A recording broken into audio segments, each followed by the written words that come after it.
Bonjour et bienvenue sur KTV en direct à la télévision, à la radio et sur la page Facebook. Pour ce temps de parole de ce matin, on va parler éducation et avec nous ce matin, un invité de marque, Didier Corré, bonjour. Bonjour Léonard, bonjour Camar. Bonjour. Bonjour à tous les auditeurs et toutes les auditrices. Et bonjour aussi à tous les Mahorais que j'ai pu côtoyer tout au long de ces plus de 6 ans et avec qui j'ai eu plaisir à discuter. Je vous remercie de m'avoir invité parce que pour moi, c'est une façon aussi de dire au revoir à tout le monde. C'est ça, c'était une demande que vous aviez de dire voilà, j'aimerais avoir un petit moment pour parler aux Mahorais parce que c'est vrai, vous avez passé 6 ans, 7 ans ici ? Un peu plus de 6 ans, 6 ans et 3 mois. Et quel est justement, qu'est-ce que vous avez ressenti durant ces 6 ans, si on fait un petit bilan ? Alors je dirais qu'à mon arrivée, ça a été un choc. Ça a été un choc parce que l'idée que j'avais de Mayotte n'était pas forcément celle que je pouvais avoir vue de métropole. Et là, j'ai tout de suite été dans, je dirais, les vrais problèmes à affronter, des vrais gens qu'il fallait accompagner. Et vraiment, j'ai été pris tout de suite dans j'allais dire ce vortex, mais c'était presque ça. Parce qu'il y avait beaucoup de choses à faire, il y a toujours beaucoup de choses à faire. On a beaucoup travaillé avec les différents partenaires que j'ai eus, avec les vice-recteurs, avec maintenant le nouveau recteur. Et vraiment, ça a été quelque chose d'important pour moi. Alors, il y a eu cette période, je dirais, de découverte, à la fois découverte des gens, principalement, découverte des espaces, évidemment, Mayotte, on ne le raconte pas. Mais après, il y a eu, je dirais, le temps de la construction. C'est-à-dire qu'on a commencé à faire des choses. Moi, en tant que principal, pendant 3 ans, au départ. Et là, j'ai découvert de nouveaux rapports avec les parents, des rapports, je dirais, très, très, très, très forts avec la municipalité. On a beaucoup travaillé ensemble. Et ensuite, après, dans mon nouveau rôle, c'était aussi d'autres rapports avec, je dirais là, des partenaires que je n'avais pas l'habitude d'avoir, tels que les services de l'État. On a beaucoup travaillé ensemble. Et puis les élus aussi. J'ai appris à travailler avec eux. Et je veux dire que je respecte beaucoup tout le travail qu'ils ont parce qu'il n'est pas facile, parce que parfois ils ont besoin de continuer à faire de la pédagogie, ce que nous on fait régulièrement, parce qu'il ne suffit pas d'agir, il faut aussi dire qu'on agit et montrer ce que l'on fait. Et ça, parfois, c'est un petit peu compliqué à mettre en œuvre. Est-ce qu'on peut dire que vous êtes un peu l'homme de l'ombre du rectorat ? Parce qu'on parle beaucoup de Gilles Albouk, qui est le recteur, il est là partout, on le voit. Vous, on voit souvent en retrait. Est-ce qu'on peut dire, votre rôle est super important, mais c'est plutôt un rôle de l'ombre ? Voilà, tout à fait. Je dirais que la première qualité d'un directeur de cabinet, c'est qu'on ne le remarque pas. C'est qu'il est là, son premier rôle, c'est de protéger le recteur, vraiment faire, pas une bulle, mais au moins filtrer certaines choses parce que les sollicitations sont tellement nombreuses vis-à-vis du recteur qu'il faut quelqu'un pour mettre un petit peu un filtre. Voilà, premier rôle de protection, deuxième rôle de conseil, aider un petit peu à travers la propre vision qu'on peut avoir. Et là, l'expérience que j'avais du territoire était vraiment un atout pour l'aider à prendre des décisions. Parce que le truc, c'est ça. Et puis être présent, organiser, gérer son quotidien avec... Alors, je ne suis pas tout seul, évidemment. Il y a Zaina, l'assistante principale du recteur qui est d'un grand secours. Il va y avoir bientôt un chef de cabinet aussi qui va arriver, Oli Bedja. Et donc, voilà, c'est une équipe. C'est un travail d'équipe autour du recteur. Mais c'est normal, c'est un travail de l'ombre. De temps en temps aussi, c'est le travail de garder la maison quand le recteur est à Paris. Mais vous l'avez gardé, on s'en souvient quand vous êtes venu sur ce plateau, quand le vice-recteur de l'époque était parti, il n'y avait plus de direction au recteur. Vous êtes venu sur ce plateau pour expliquer. Tout à fait. Parce qu'on disait, mais qu'est-ce qui se passe ? Vous avez dû tenir la baraque. Voilà, on était là aussi une équipe avec le secrétaire général, avec la directrice académique adjointe. On était, je dirais, un triumvirat. On venait à l'époque de Napoléon. Et puis, donc, on a simplement géré les affaires courantes. Évidemment, on n'avait pas le rôle de décision politique qu'un recteur peut avoir, mais au moins, on a effectivement fait en sorte que les examens, parce que c'était la période des examens, que les examens puissent se dérouler correctement, sans encombre aucune. Et voilà, ça a été un petit peu notre rôle.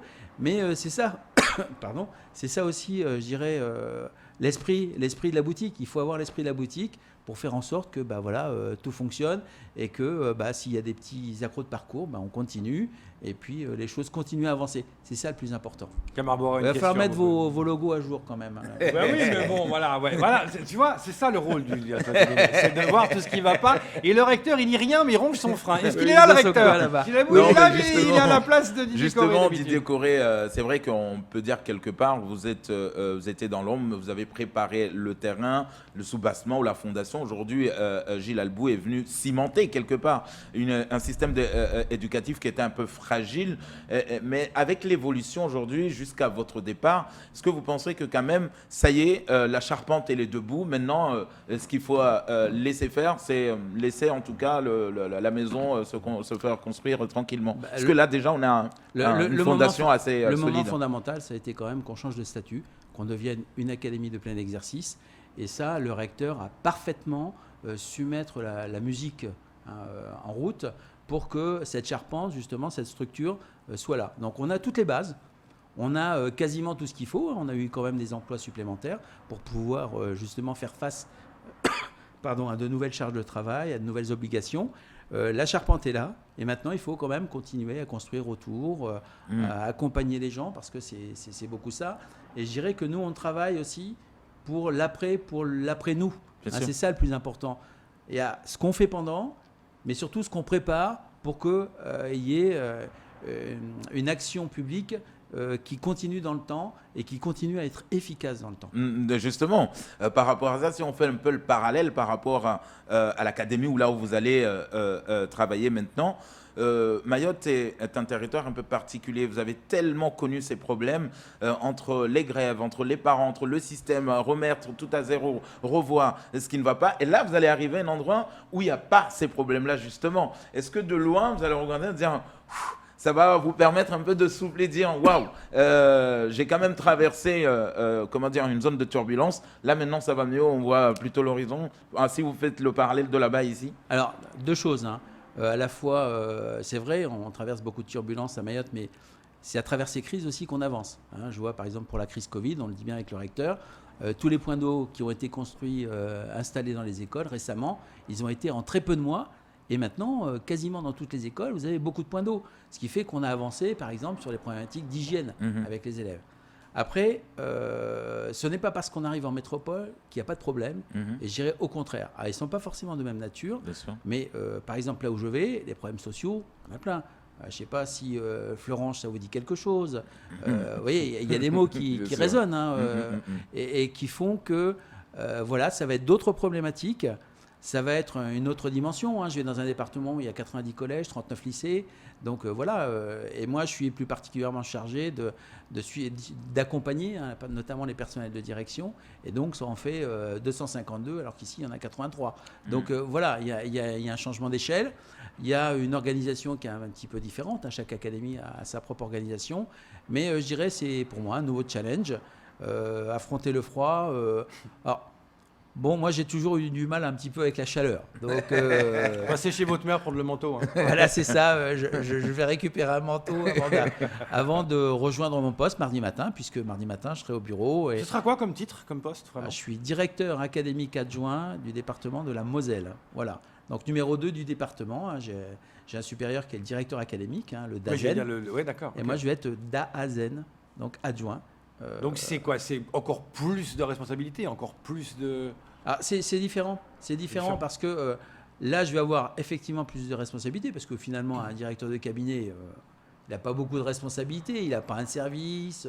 Il n'a pas à gérer... Il gère le rectorat. Voilà, on gère certaines choses, mais pas comme le fait un DAZEN où là, il a en responsabilité les personnels de direction de l'académie, tout le premier degré. Notamment est géré directement par les DAZEN.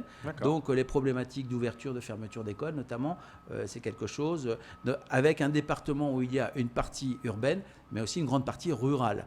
Et cette ruralité, c'est une problématique qui commence à être importante puisque maintenant on met grosso modo dans le même panier éducation prioritaire et ruralité sur des problématiques justement d'isolement ou faire plus. Dans ces zones qui demandent plus. Didier Corré, quel est votre meilleur souvenir de Mayotte? Je crois que je n'ai pas un meilleur souvenir. J'ai plein de souvenirs, plein de rencontres. Quelle est la chose qui vous a le plus marqué? Ce qui m'a le plus marqué, moi, c'est la gentillesse des élèves. C'est ça. Parce que en métropole, on n'a pas cet esprit-là. Ici, on voit bien que les enfants, ils sont là pour apprendre. Ils ont envie de faire des choses. Quand j'ai vu des classes, par exemple, où il n'y a pas un bruit du début à la fin du cours, ou je pense toujours à la collation. Dans le collège où j'étais, il y a une année, j'avais 500 élèves de 6e. Ça commence à faire, 19 classes, ça commence à faire beaucoup.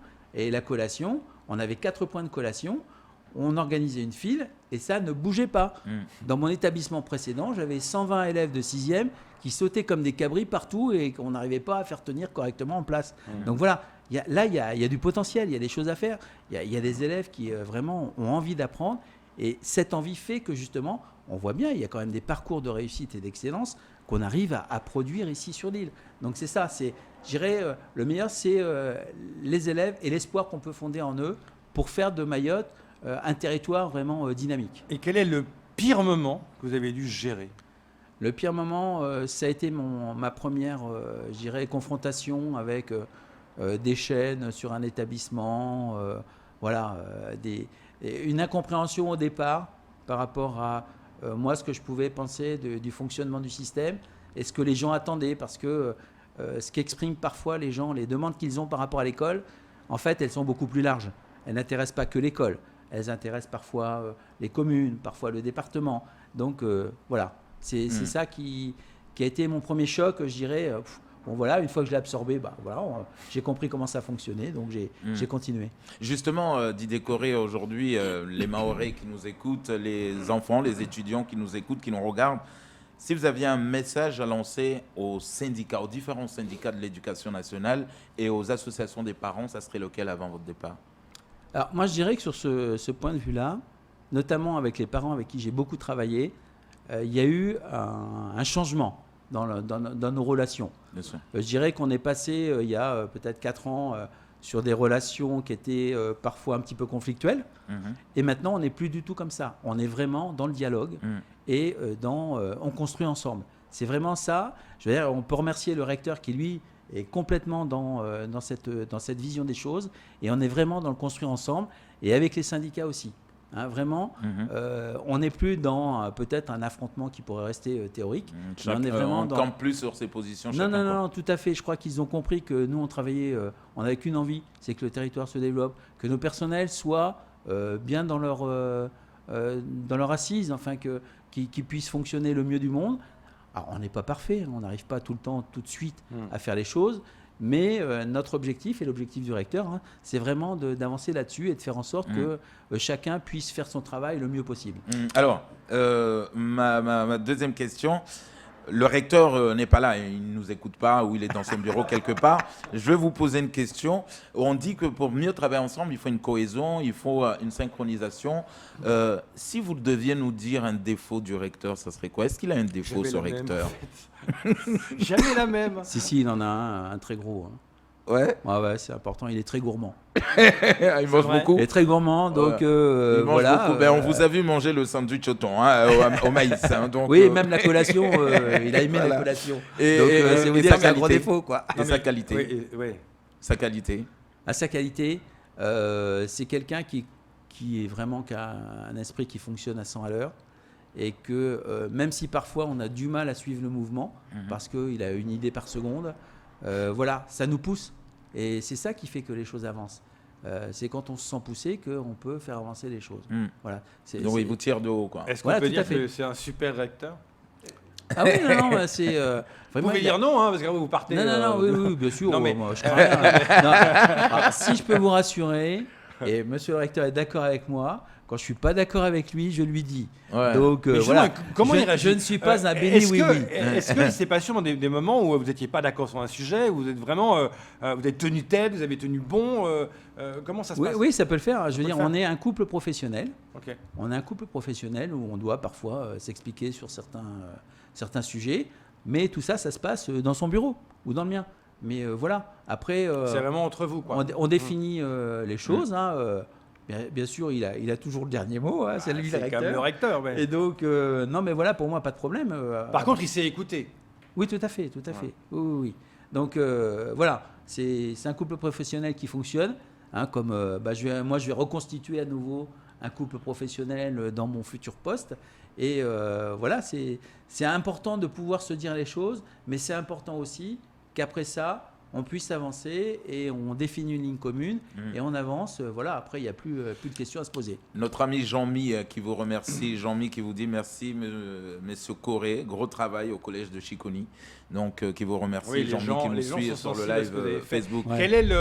Quel est le conseil que vous donneriez à Gilles Albou, maintenant que vous partez? Quel est le conseil que vous lui donneriez? Genre, oublie pas ça, c'est important.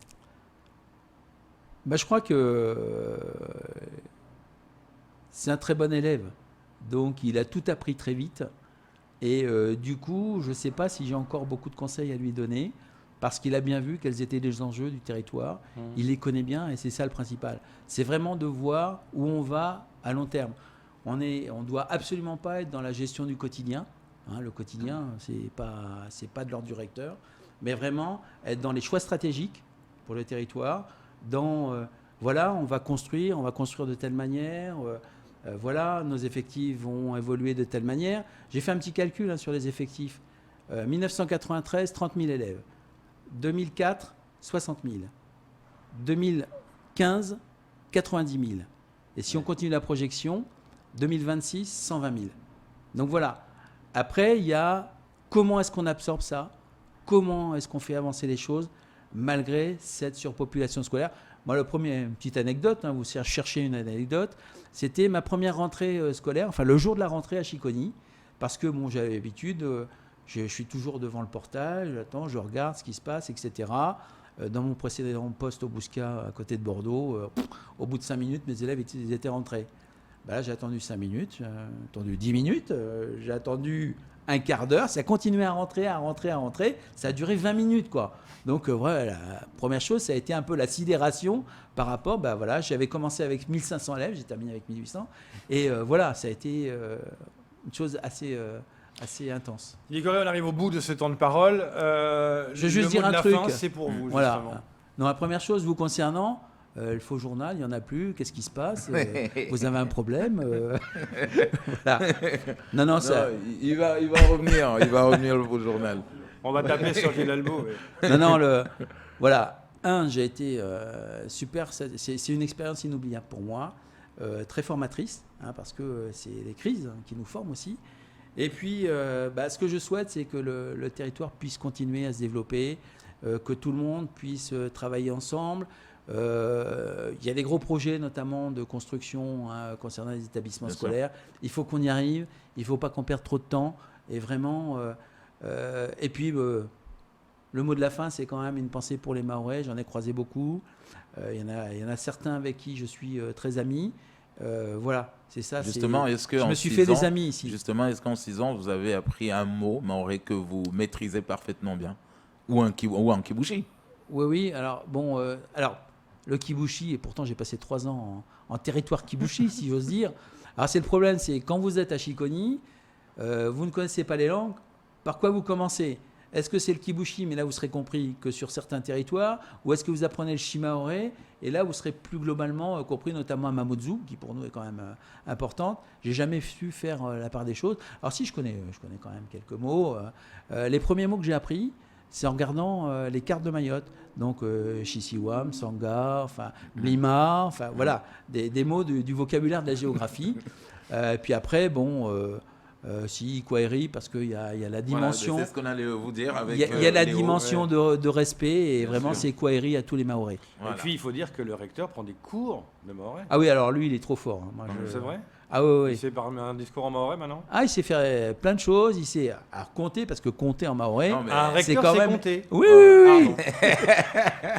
Il compte sur vous. Il peut plus compter sur vous. En tout cas, merci. Merci beaucoup d'être venu. Merci beaucoup à vous deux. J'ai beaucoup apprécié nos échanges tout au long de ces années. Ça va nous manquer, ça va nous manquer. Mais on va finir par cette fameuse blague qui a beaucoup marqué, que Camara m'a posée un jour. Je vais vous la poser. J'ose la faire, celle-là. Monsieur et Madame Bou ont une fille. Comment s'appelle-t-elle? Gilal, voilà, c'est ça. Gilal Bou. C'est tout pour ce temps de parole. Fallait bien la faire, celle-là.